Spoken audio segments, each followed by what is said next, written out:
বিশ্ব সুন্দরী 2025-এর মুকুট মাথায় তুলে নিল থাইল্যান্ডের ওপাল। আলোয় ভাসল বিশ্বমঞ্চ।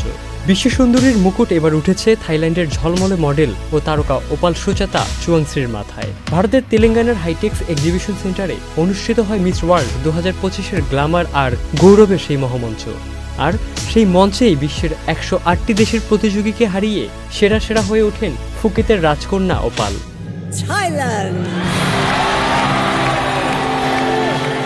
ওপালের গল্পটা শুধু গ্ল্যামার নয়, সাহসেরও। মাত্র 16 বছর বয়সে স্তনে একটি লাম্প ধরা পড়ে।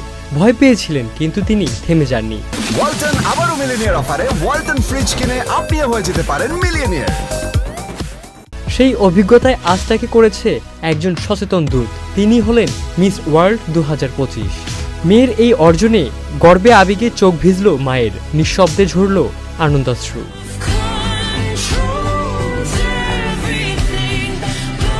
ব্রেস্ট ক্যান্সার সম্পর্কে মানুষের মধ্যে সচেতনতা ছড়াতে তিনি কাজ করেছেন দেশ জুড়ে। আন্তর্জাতিক সম্পর্ক নিয়ে পড়াশোনা করলেও মডেলিং ছিল তার স্বপ্ন। সেই স্বপ্নের ডানা মেলেই তিনি পৌঁছে গেছেন বিশ্বমঞ্চে। এর আগে 2024 সালে মিস ইউনিভার্স প্রতিযোগিতায় 3rd রানার আপ হয়েছিলেন। তবে মুকুট ছিনিয়ে নেওয়া গেল না এবার। বিশ্ব সুন্দরী 2025 এখন একমাত্র নাম ওপাল সুজাতা চুয়াংশ্রী। ওপাল আমাদের মনে করিয়ে দেন, সৌন্দর্য শুধু বাহ্যিক নয়, সত্যিকারের সৌন্দর্য আসে হৃদয় আর সাহসের গভীরতা থেকে। ইবনে সাইদ অঙ্কুর, চ্যানেল আই।